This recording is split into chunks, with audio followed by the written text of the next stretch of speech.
Welcome back to Marriage Beyond the Veil. Well, I made lasagna. Yes, you did. And I ate lasagna. And it was yummy-licious. And I also make ziti. Okay. I wasn't aware of that. No, I've also made ziti. And you know what? They have the same ingredients. Yes. So let me ask you something. As a connoisseur of both of these. Yes. Do they taste the same? Interestingly enough, though they have the same components, there's the pasta in both. There is whatever kind of, what's the term for the meat sauce? What's the bolognese? Bolognese. You know, they both.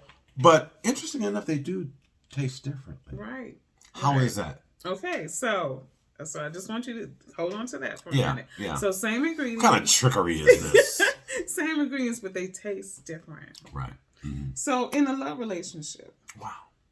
I never thought about that before. In a love relationship, if you have the same ingredients and you go into another relationship with those same ingredients, and maybe you just change the pasta.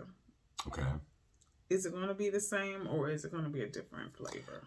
Well, when you talk about a new relationship, it's always going to be different, I believe. It's always going to be different, even with the same, quote-unquote, ingredients. So if you take those same ingredients you took into the other relationship. But let's say... and that's really what I was saying. Right.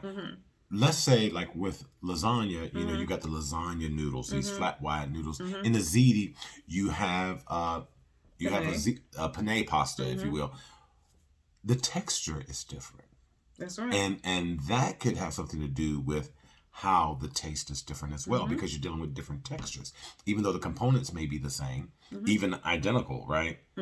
But whenever there are nuances that change, it does have the opportunity to change what you enjoy, how you enjoy, or if you enjoy. Yeah.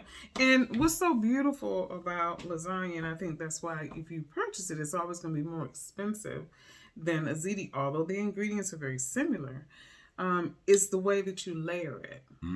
That's right. It has layers where ziti is just throw it all there. and bake it. Right. But lasagna takes more time, labor intensive. That's right. And with the layering, there is a more hearty bite as well. That's right.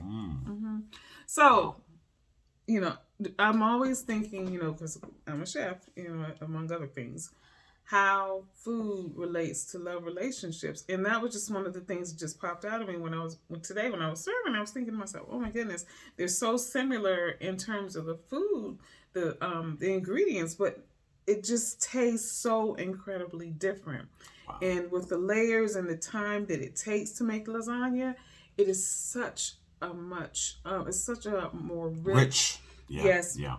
You just feel more loved and luxurious. Lasagna is much more of a comfort food than the ziti, although ziti would be considered comfort food, but lasagna. And, you know, because I was thinking, because you know I love your lasagna. Yes. And I definitely... I thoroughly enjoy the ziti, but I prefer the lasagna because it's like a warm rug. A warm hug. Right. It is the depth of the layers. That's right. And same thing in a love relationship. When stuff is just kind of mixed together, that's one thing. But when there's been time and there are layers, it's a richer opportunity. It's a richer experience. Yes. Wow. That's good. As you enjoyed your dinner. I did indeed. So until tomorrow, if the Lord says the same. Have a great evening.